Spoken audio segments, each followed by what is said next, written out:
soon as you start drinking, I will start timing. Hala, Okay? this one po? Yes. Lahat to? Yes. Oh my God. Go for it. Less Huh? than 5 minutes, eh? Okay. Go. Okay. Hi guys. Good morning everyone. Say good morning. Good morning. So now we are in downtown. Galing kami sa meet and greet ng new family doctor namin. So meron kasi kaming family doctor na sa other clinic here in Canmore.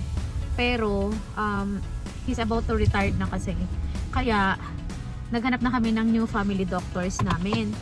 Ang kagandahan lang, natuwa kami sa bagong family doctor namin kasi ano siya, maiintindihan mo talaga lahat ng gusto niyang sabihin. The way how he explain, it's very clear.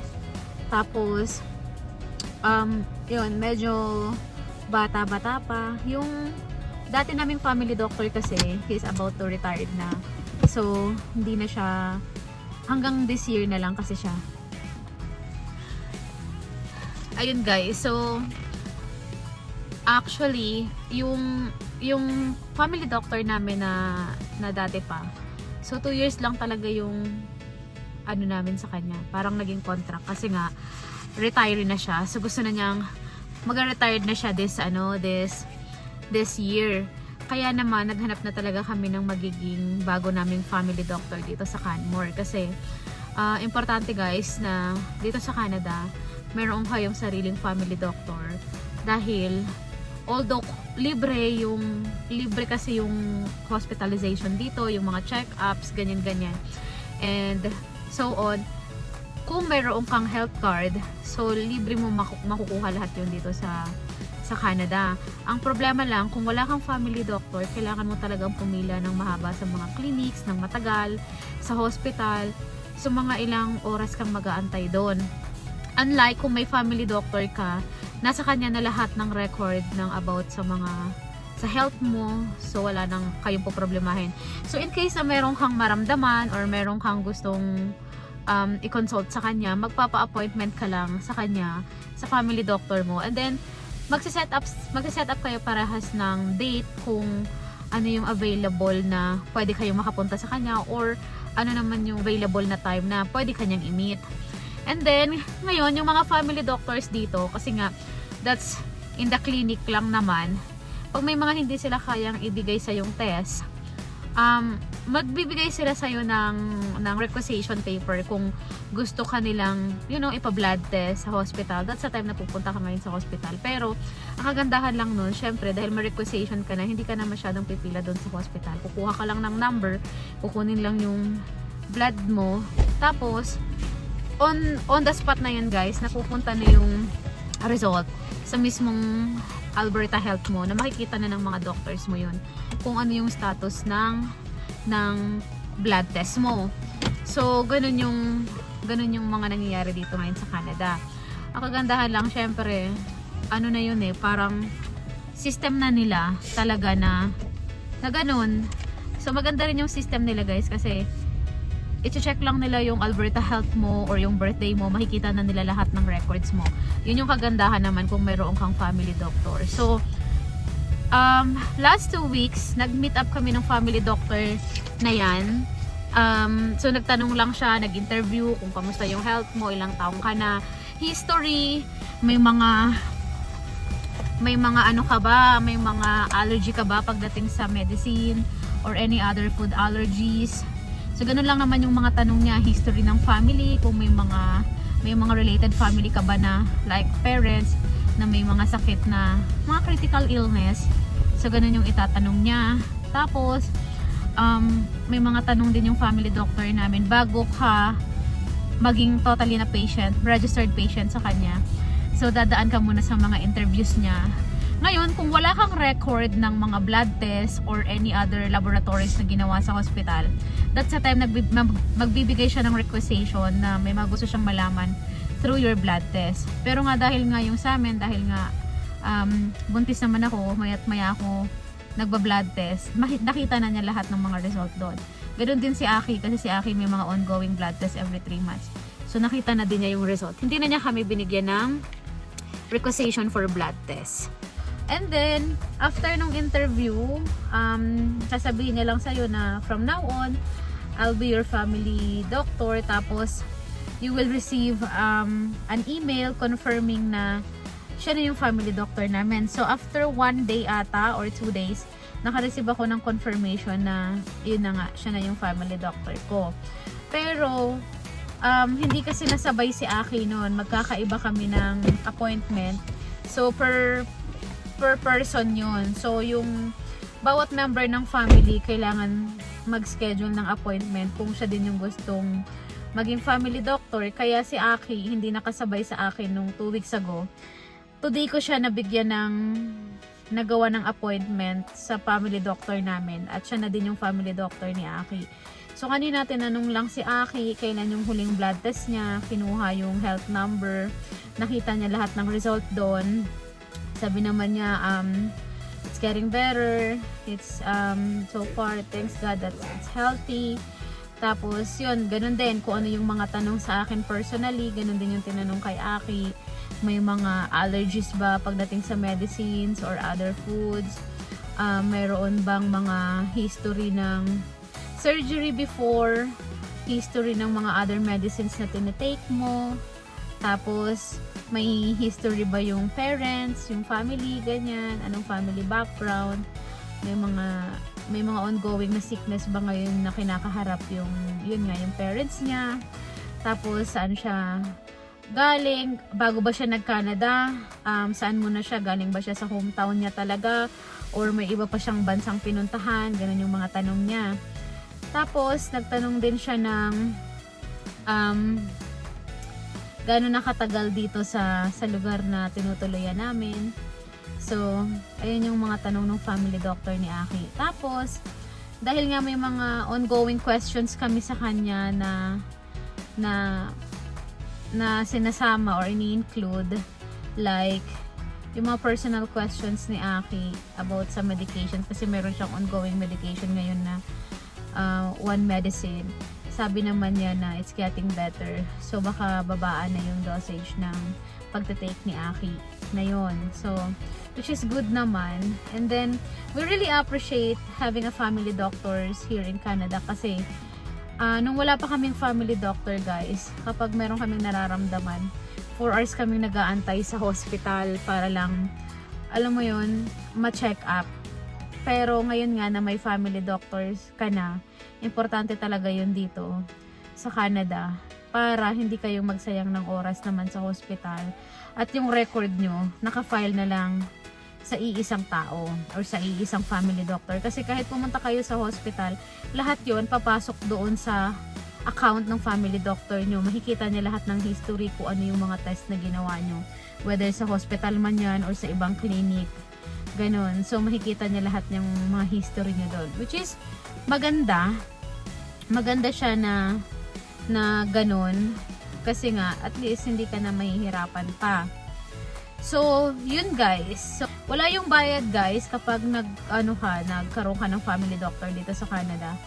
Ang mahirap lang dito, dati sobrang hirap na hirap kami makakuha ng family doctor dito sa Canada kasi wala sila laging mga schedule, laging puno yung mga family doctor.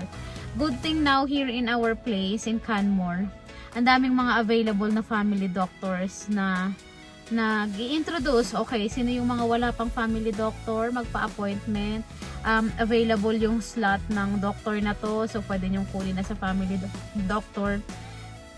Yun, so maganda ngayon kasi maluwag ngayon yung mga schedule nila at may maraming family doctor na pwede kang mamili talaga. Unlike before, 2 years ago, 3 years ago, grabe, sobrang hirap makahanap ng family doctor. Yung pila, ang tagal-tagal mo nang nag-aantay, wala ka pa ding makuhang family doctor. So, unlike now na, ayun nga, madali na lang. So, yun, just to recap, na kapag kumuha ka ng family doctor, not necessarily mean na pag nagpa-appointment kayo na yun, tapos mag-uusap lang kayo, mag-i-interview. No, it depends on the family doctor and it depends on your background. It depends on your health status. Kung meron ka bang ongoing problem with regards to your health or your family. Tapos, that's the time na magbibigay siya sa'yo ng requisition para pumunta ka sa hospital to do the blood works para makita niya kung ano yung status ng health mo right now bago ka makareceive ng confirmation na siya na talaga yung family doctor mo. So, nagkataon lang na yung sa amin nga, may mga records na kami ng laboratories and blood test, blood works.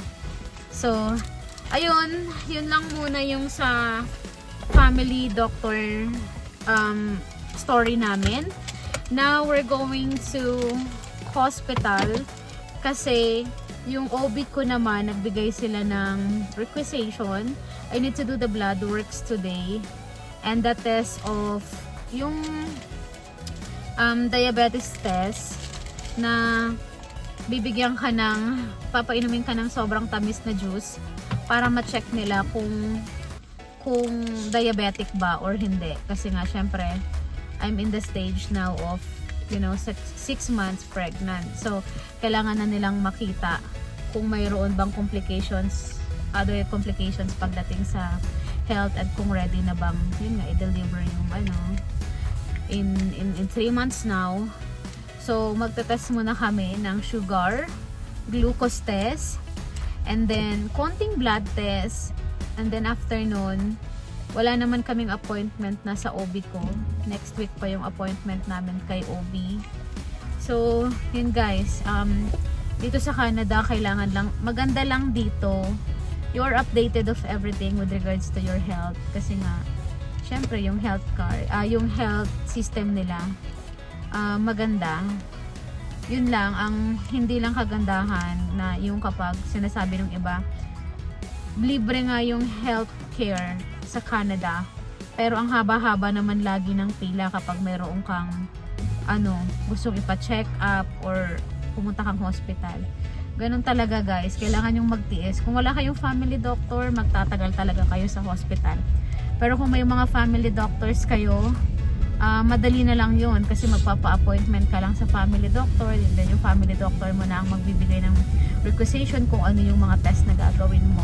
Then isasubmit mo lang sa hospital. Hindi ka na kailangan pumila sa emergency para mag-ask for schedule ng check-up. So, yun yung kagandahan. Kaya it depends. It depends on you on how are you going to set up yourself here in Canada with regards to the health system. Kasi so far, medyo okay naman kami dito sa lugar namin. Maganda naman yung naging sistema.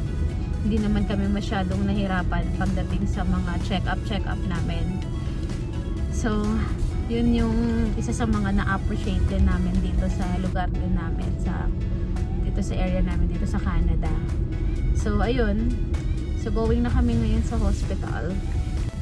Ayun guys, so as I mentioned, ilang araw na kasing nag-i-snow.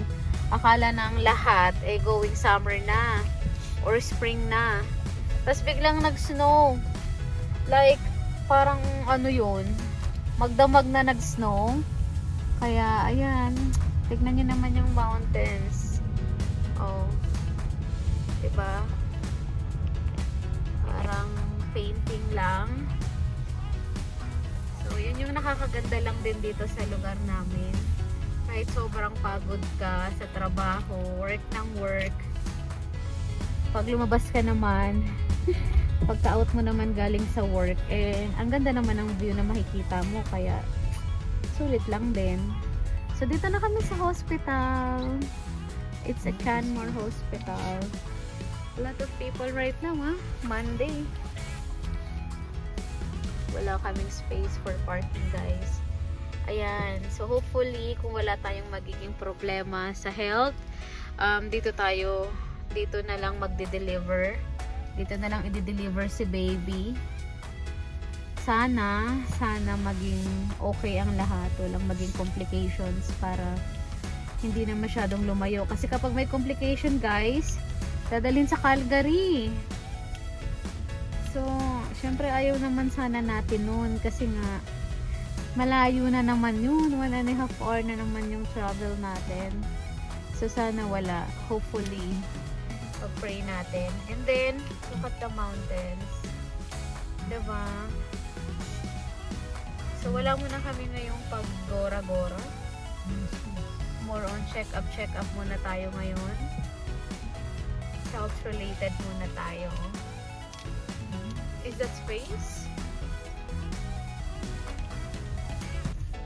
Okay guys, so dito na kami sa hospital. Magpa-park lang si Aki. And then, doon pala yung ano namin, no, maternity clinic. Yan, yung building na yan. Nakikita nyo. Ayan, so dyan lang. Tapos andito lang yung hospital. Super lapit lang, wala pang 1 minute. Okay guys, so see you later. Nandito na kami sa hospital. So, diretso na tayo sa blood works. Doon tayo kukuha ng number. Ang daming tao ngayon, Monday. Normally, pag kukuha kami dito, hindi naman ganito.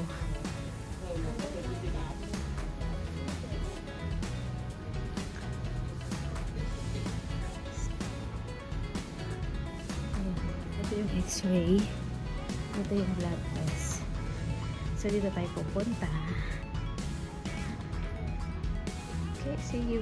As soon as you start drinking, I will start timing. Hala, Okay? this one po? Yes. Lahat to? Yes. Oh my God. Go for it.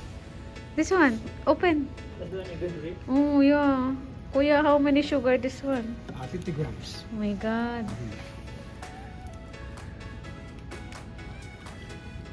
Uy, no, not you. Not you. Hold. You stay there. Na? Okay. Go. Okay.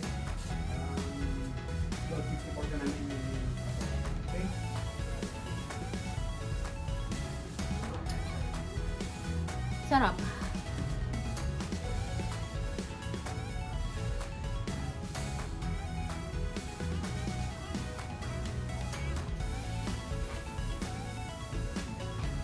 And, hindi naman masyadong matamis eh.